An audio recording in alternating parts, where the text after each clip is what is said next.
Over on Jaguar Gator 8, a new college football video is out.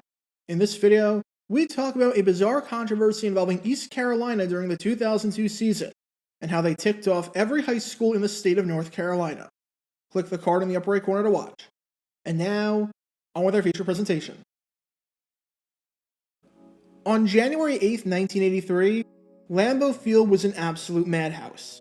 That day, the Green Bay Packers played the St. Louis Cardinals in the first round of the Super Bowl tournament, as the playoffs were known back then due to the weird nature of the strike-shortened 1982 season.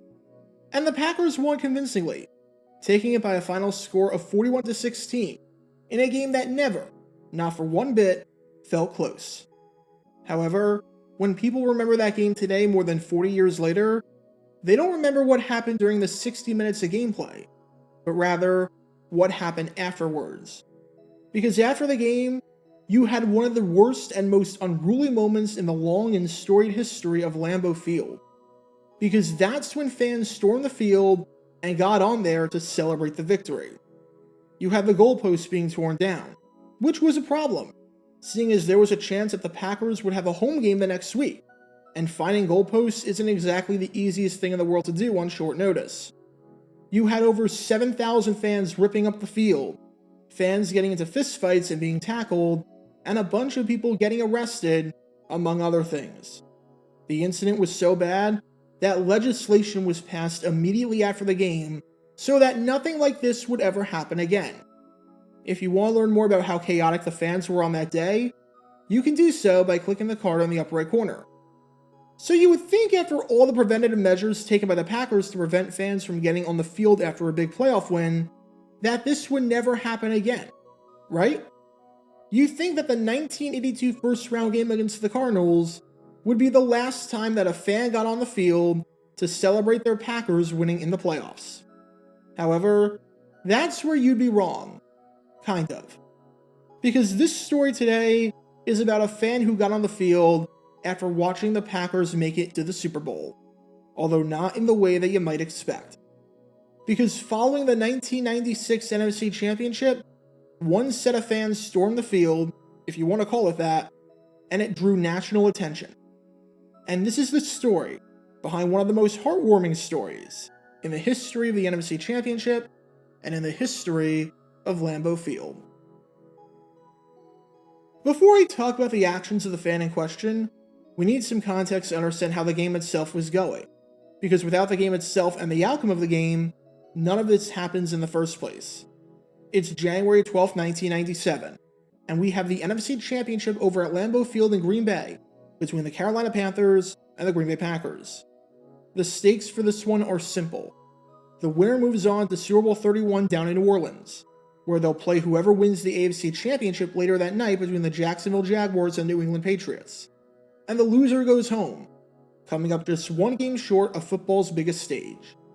For the Panthers, if they win this game, this is their first Super Bowl appearance in franchise history, and they become the youngest team to ever make it to the big game, making it in just their second season. For the Packers, if they win this game, then they go to their first Super Bowl in nearly 3 decades, making it for the first time since they made Super Bowl II back in 1967. And considering how dominant the Packers were this season, with the number 1 ranked offense and the number 1 ranked defense in the league, they have a chance to solidify themselves as one of the greatest champions and teams of all time, and bring the Vince Lombardi trophy back home. And for the packed house at Lambeau Field that braved some of the coldest temperatures for any playoff game ever, braving a wind chill factor of minus 16 degrees, it was completely worth it. Because for the first time in 29 years, the Packers were going to the Super Bowl. Green Bay won this one over the expansion Carolina team by a final score of 30-13, scoring 23 of the game's final 26 points, and looking like they were in complete control for most of the way. Green Bay nearly doubled Carolina's first down total, moving the chains 22 times compared to 12 for the Panthers. They dominated on the ground, running for 201 yards on nearly 4.5 yards per carry, compared to just 45 yards for the Panthers on 3.2 yards per carry. They nearly doubled Carolina's total yardage, winning that battle 479-251, setting a franchise record for most yards in a playoff game. They forced 3 turnovers, and they dominated thanks to the great play of Dorsey Levens, who had 205 yards from scrimmage.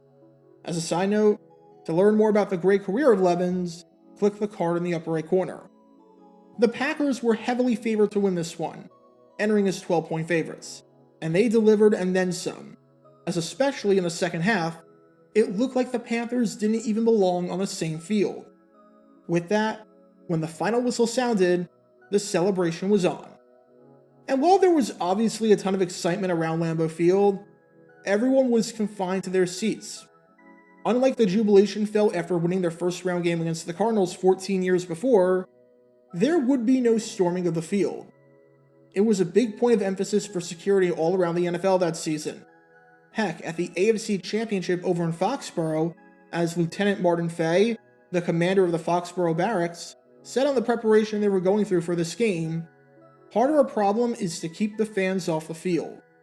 We're not trying to hamper anybody from having fun, but they have to realize that they have to abide by the laws." As a side note, to learn more about another security issue at the AFC Championship that year, click the card in the upper right corner. And to the credit of everyone involved in this NFC Championship, there were no such incidents here at Lambeau. No fans on the field, no fans storming and destroying the property, nothing. That was, except for one group of fans, who somehow made their way onto the field. And that's where things get incredibly heartwarming, as though this was a made-for-movie plotline. The Packers had many fans, which goes without saying, but one of those fans was a man by the name of Ed LaForce. By all accounts, LaForce was a great man, and was Green Bay through and through. He was born on August 6, 1919, which only seems fitting, because 5 days later, the Green Bay Packers were established. If that's not fate, then I don't know what is. LaForce served his country, serving in the Navy for more than 20 years, joining in 1940, and serving throughout World War II. Among his many assignments over that stretch, included an assignment in 1948 where he was at the Advanced Fire Control School in Washington, D.C., and an assignment in 1949 on the USS Baltimore, a submarine destroyer. Now, during his time in the Navy, obviously, he wasn't in Green Bay, but every chance he got to be in Green Bay, he did. He even got married in 1950 in Green Bay to his wife Eleanor, who was his wife for his entire life. For those wondering, Eleanor was born in 1923 and lived all the way to 2003, although she unfortunately lived much of her later years in a nursing home after suffering a stroke. After LaForce retired from the Navy in 1963, he worked at LaForce Builders Hardware, based in Green Bay, and then worked at another electrical company before retiring for good in 1983. But if there's one thing that LaForce loved doing ever since settling back in Wisconsin following his stint in the Navy, it was going to Packers games. Lots and lots of Packers games. LaForce was a longtime season ticket holder of the team, having season tickets for over 3 decades.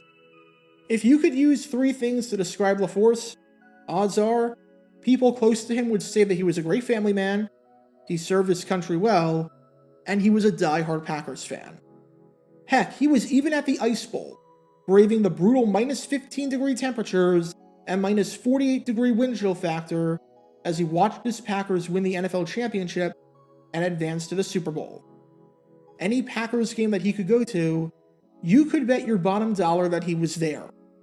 Not only was it a great source of joy for him to watch his team play, but it was a great way for him to bond with his family, as he took his wife to games, and took each of his 4 kids to games once they got old enough. He lived and died with the Packers. However, unfortunately, Father Time is undefeated, and toward his later years, LaForce battled Parkinson's disease, and had difficulty walking and talking. On June 7, 1993, LaForce passed away in Wisconsin. He was 73 years old, and was survived by his wife and his 4 children. His death rocked the LaForce family pretty hard, and understandably so. After funeral arrangements were made, the next step for the LaForce family was figuring out where to scatter his ashes. Fortunately, LaForce made it pretty clear where he wanted his ashes to be scattered, as he requested that when he die, that his ashes be scattered in the Pacific Ocean, which is where he served as a member of the Navy. the family honored his wishes, with his daughter, Anne, saying that the family went to the Golden Gate Bridge in San Francisco and sent them off of there. However, his family didn't scatter all of his ashes, as they wanted to keep some of them around. With that, while most of LaForce's ashes were in the Pacific Ocean somewhere, some of them were still with his family. In 1993, those ashes remained with the LaForces in their household. The same thing was true in 1994, in 1995, and in 1996. For 3.5 years, the LaForce family had the ashes of their late father sitting around, as a reminder of the great man that he was. But in 1997, something happened, and that something was the resurgence of the Green Bay Packers. For most of Ed LaForce's life after the Vince Lombardi years, the Packers were terrible. And while they were definitely good in the 90s, though LaForce never really got to see his team turn the corner, they were always the third fiddle behind the two juggernauts of the NFC, the Dallas Cowboys and the San Francisco 49ers. However, after the Packers destroyed the 49ers in the divisional round 35-14, and after it was known that the Packers would be playing at Lambeau Field in the NFC Championship for a shot at going to the Super Bowl, all four kids had an idea. What if we made it to Lambeau Field, bought tickets to the game, and then, if the Packers won, spread his remaining ashes on the field? Once the idea was hatched, all the kids were on board to make the trip to Lambeau and go to the game. The plan was simple. The Packers win, and then we celebrate and honor our late father by going on the field and dumping his ashes. They got there early that morning, and immediately they had a feeling that it was going to be their day. As Anne said, from the time I got there, we went to a tailgate party, where Ray Nitschke was on the stage. He was one of my dad's favorites, and so many things happened that it really felt like he was with us, and like he's been with us through the whole thing. Ray Nitschke, for those wondering, is one of the greatest Packers of all time. He's one of just 6 players in team history to have his number retired. He's a 5-time champion, he's a member of the All-1960s team, and is in the Pro Football Hall of Fame. The day was off to a great start, and with the Packers having the game completely locked up in the fourth quarter, it was going swimmingly. But now comes the tough part. Now comes the part where you have to find a way to get on the field, even though fans were told to stay off the field, and even though security was trying everything they could to avoid a disaster like what happened nearly a decade and a half before that playoff game. With that, Anne went up to the barrier and explained their situation to a security guard. They explained that their dad was a longtime season ticket holder of 30 years, and that they wanted to spread his ashes onto the field to honor him, as his last moment on Earth should be at Lambeau Field, on the field where the Packers are going to the Super Bowl. And despite having clear orders not to let anyone on the field, the security guard was so moved and was so touched by this story that he had to let the LaForces on.